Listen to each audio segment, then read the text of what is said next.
ทรงเลียบฝั่งน้ำซ้ำเห็นสาวลงอาบน้ำใต้ฟ้าสีครามยามบ่ายจอนทรงลุยข้ามน้ำซ้ำน้องยังวิดน้ำใส่อายสาวทานเมืองพัดหอมมาใส่อย่าลืมเด้ออายน้องสาวหัวพันก่อนจากเจ้าไปเอิญสั่งควันใจขอลาก่อนนะบ่โดนนายจะกลับมานาสกางอย่าลืมคำมันสาวนาน้องบัวคำมุงน้องขับส่งให้วันนั้นถึงแม้หลายปีพ้นผ่านสำเนียงน้องนั้นอ้ายยังบ่ลืมส่งเล็กให้งานเนาะพี่น้องเนาะฟังเพลงสาวๆทุกสิ่งไปก่อนรับประทานอาหารไปพร้อมพี่น้องเลย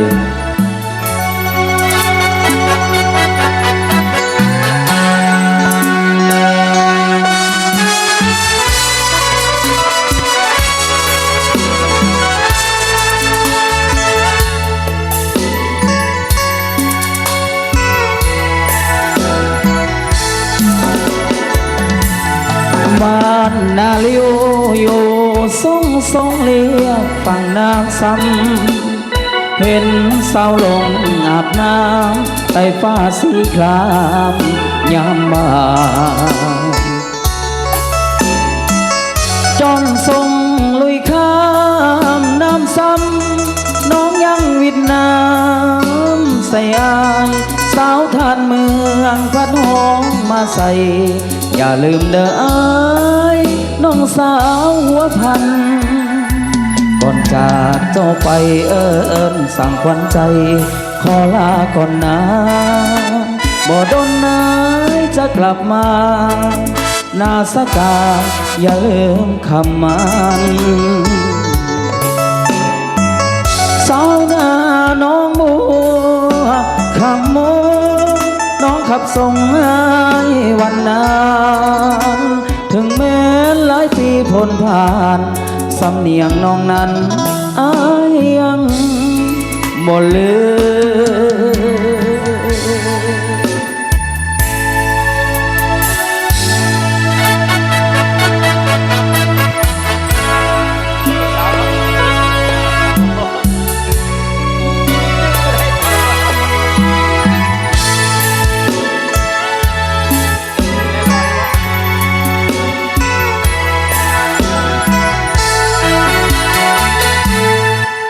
ส่งต่ออีกหนึ่งผลงานเพลงกันแล้วกันเนาะพี่น้องเนาะเป็นเพลงสาวๆซึ้งๆไปก่อนพี่น้องเอ้ยจักหน่อยจังมวนจักหน่อยจังย้อน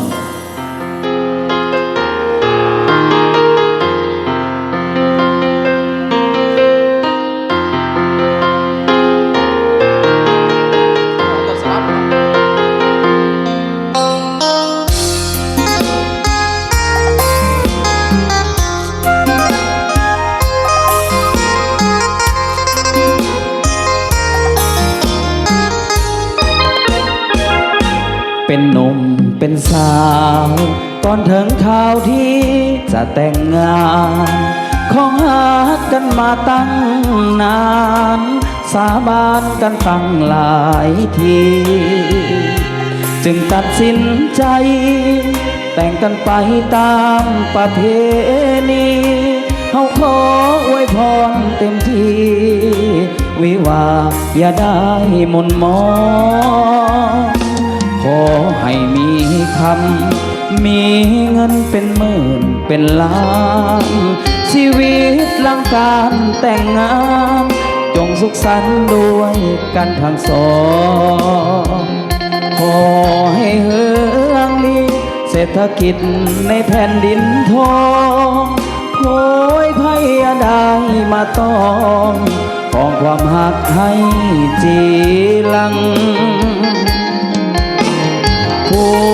วทำตัวเหมือนสางเท่านั้นเมียหาคือผู้ตามมา สมดังว่าเป็นสร้างเท้าหลังสวยกันทำมาหากินเป็นทินเป็นทางสองแนวคิดอย่าเหินห่างมียังค่อยเว้ากันขอให้ทั้งสองเป็นทองแผ่นเดียวเลื่อยไป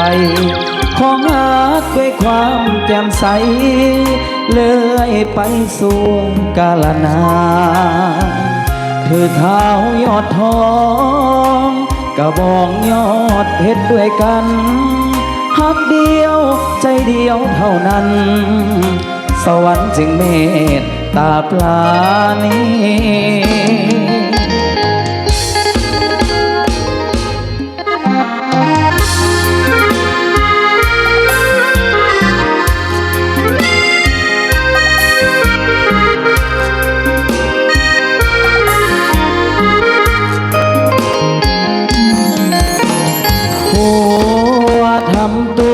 เหมือนสร้างเท่านาเมียหาคือผู้ตามมาสมดังว่าเป็นสร้างเท้าหลังสวยกันทำมาหากินเป็นทินเป็นทางสองแนวคิดอย่าเหินห่างมียังค่อยเว้ากันขอให้ทั้งสองเป็นทองแผ่นเดียวเลื่อยไปของหาด้วยความแจ่มใสเลื่อยไปสู่กาลนานถือเท้ายอดทองกระบองยอดเพชรด้วยกันหักเดียวใจเดียวเท่านั้นสวรรค์จึงเมตตาปลานี้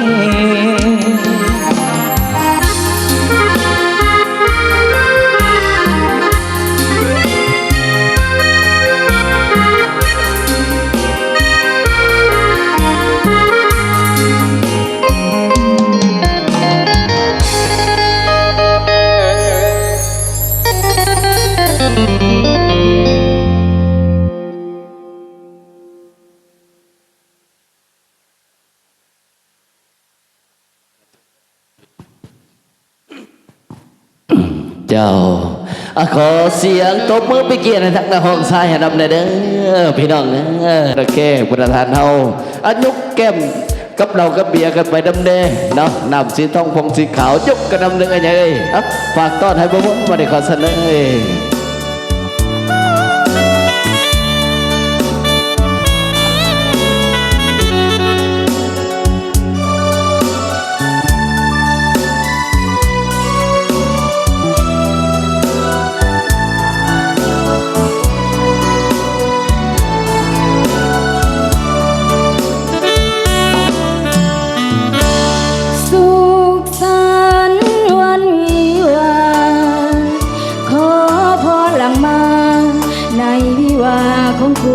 สมล้นใหม่ผ่อนอันล้ำเลิศประเสริฐด้วยความอวยใสขอท่านทั้งสองจงได้มันในหัวเดียวเมียเดียวสมหวังในหรือไทยมันหมายสิ่งใดก็จงได้สมดังว่าจีหวังได้ลูกชายขอให้คนผู้ผู้ดียามมีลูกนาลี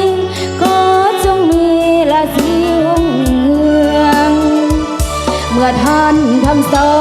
งไม้ปองเป็นคู่กันแล้ว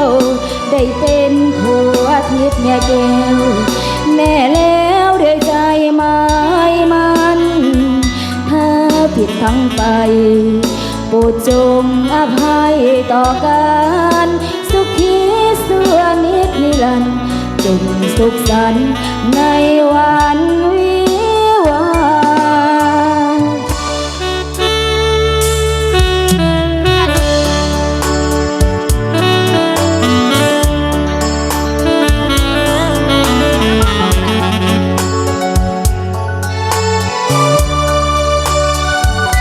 ข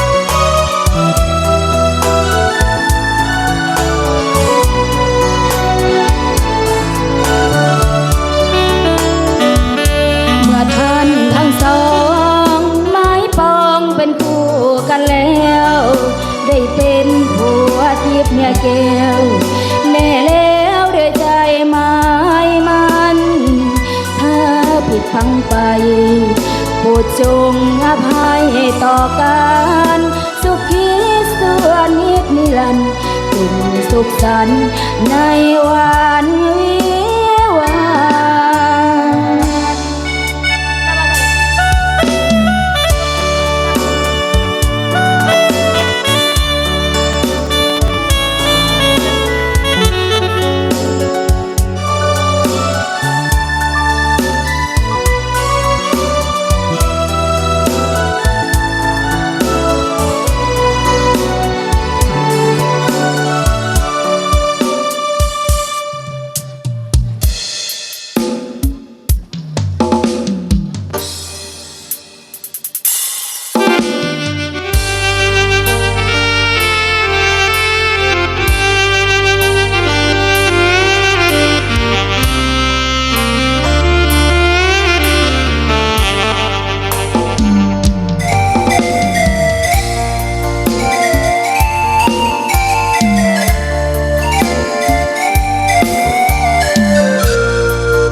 ไปด้วยธรรมชาติโอ้เมืองปากสันบริคารยะธาพาบานปากกระดิ่งน้ำทอนสว่างลักสาวสมใจกำเกิดเวียงทองได้เห็นพระธาตุพระบาทพนสันน้ำเงิมน้ำมังน้ำสันน้ำเงียบกระดานกระดิ่งไหลลงข้ามผู้แดนเมืองถึงน้ำเฮืองฟ้าเมืองเป็นปองผู้งูผู้เขียวพาทมเบิ่งตัดทรงใต้ฟ้าวิไลส่งใจเห็นเที่ยวทัศสวยงามเด่นมาลาหอมมาบ่เว้นมาเห็นแล้วลืมบ่ได้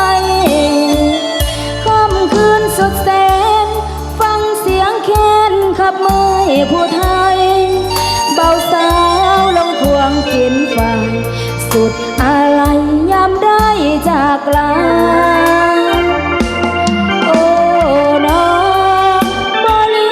คำสายเด่นเดินบ่ลืมเจ้าของเสียงเคนจะคอยเป็นแต่งน้องปีหน้า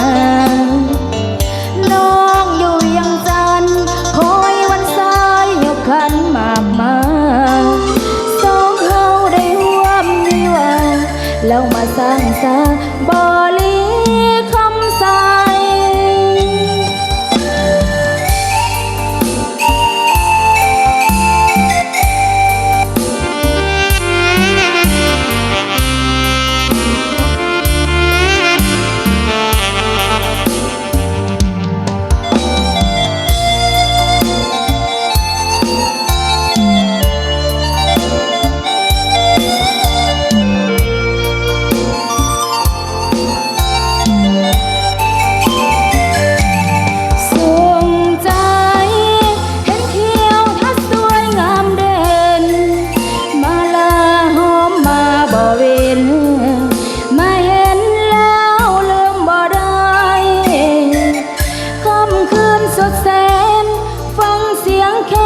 ขับมือผู้ไทยเบาสาวลงควงเข็นไฟสุดอะไรยามได้จากลาโอ้น้องบ่ลีคำสายเด่นเดินบ่ลืมเจ้าของเสียงเคนจะคอยเป็นแต่งน้องปีหน้า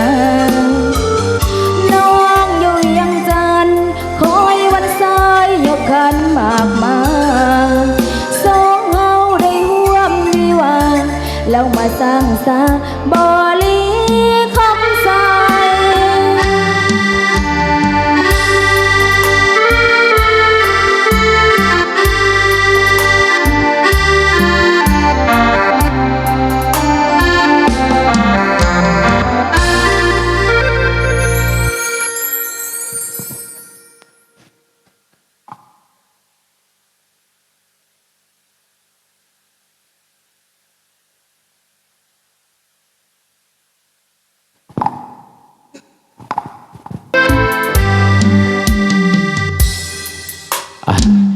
อายุจอกยุกแก้วในตัวในตังเฮาพี่น้องเอ้ย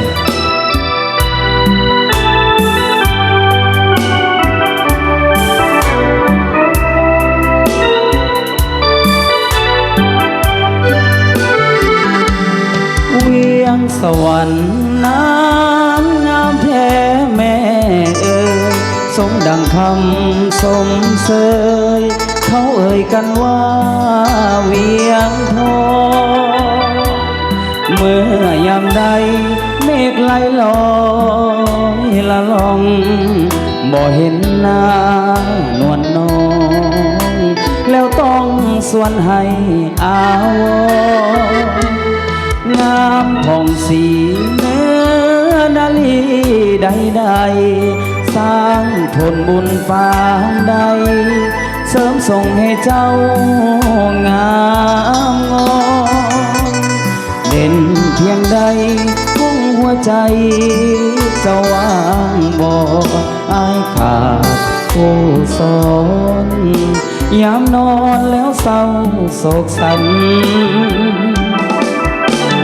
นวลน้องเวียงสวรรค์คนดี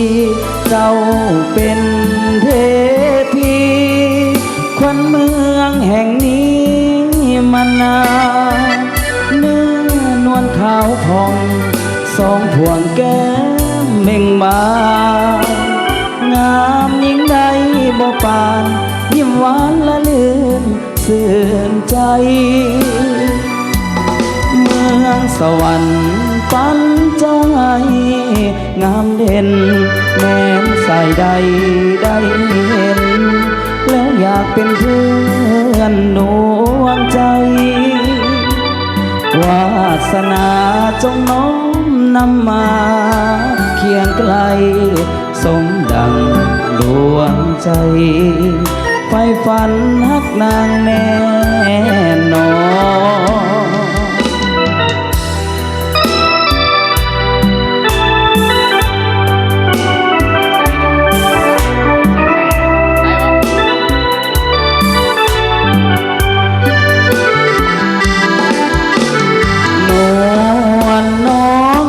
สวรรค์คนดี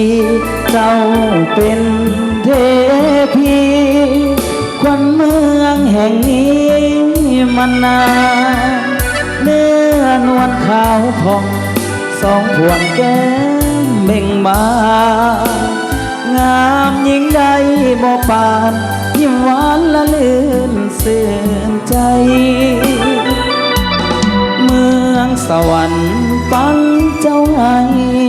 งามเด่นแม้นสายใดได้เห็นแล้วอยากเป็นเพื่อนดวงใจวาสนาจงน้อมนำมาเคียงไกลสมดังดวงใจไฟฝันฮักนางแน่นอน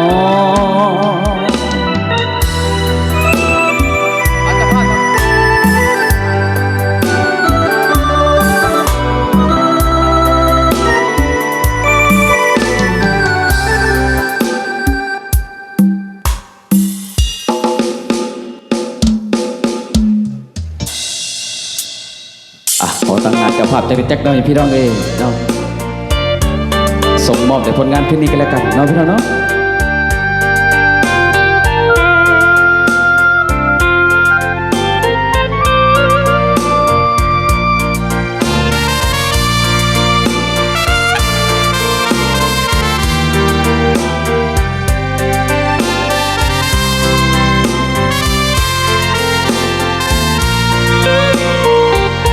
พวกท่านที่มา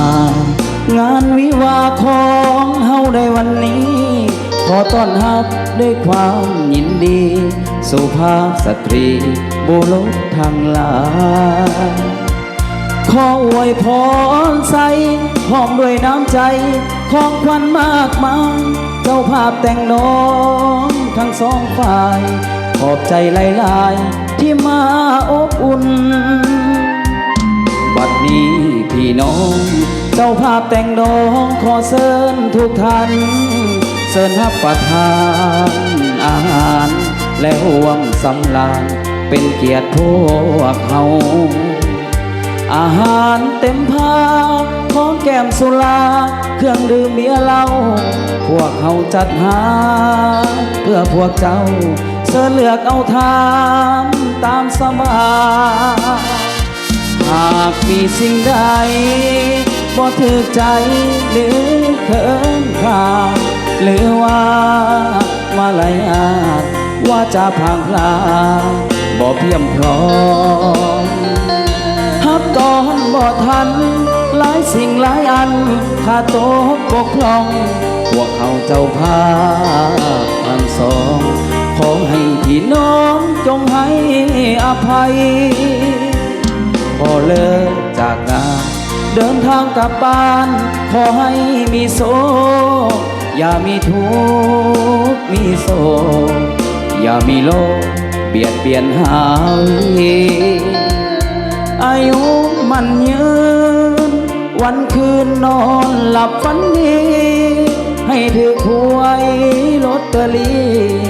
เป็นเศรษฐีเงินล้านทุกคน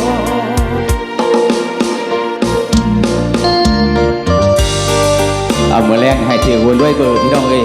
ให้ถือเลข6ตัวกันแล้วกันเนาะพี่น้องเนาะ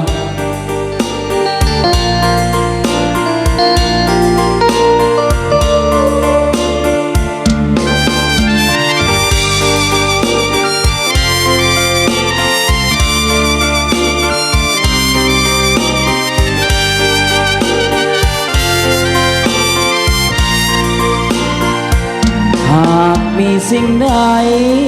บ่ถือใจหรือเขินขาดหรือว่ามาลายาทว่าจะพังพลาบ่เพียมพร้อมฮับตอนบ่ทันหลายสิ่งหลายอันขาดตกบกพร่องพวกเขาเจ้าภาพทั้งสองขอให้พี่น้องจงให้อภัยพอเลิกจากงานเดินทางกลับบ้านขอให้มีโศกอย่ามีทุกข์มีโศกอย่ามีโลกเบียดเบียนหาวิอายุมันยืนวันคืนนอนหลับฝันดีให้ถือหวยลอตเตอรี่เป็นเศรษฐีเงินล้านทุกคน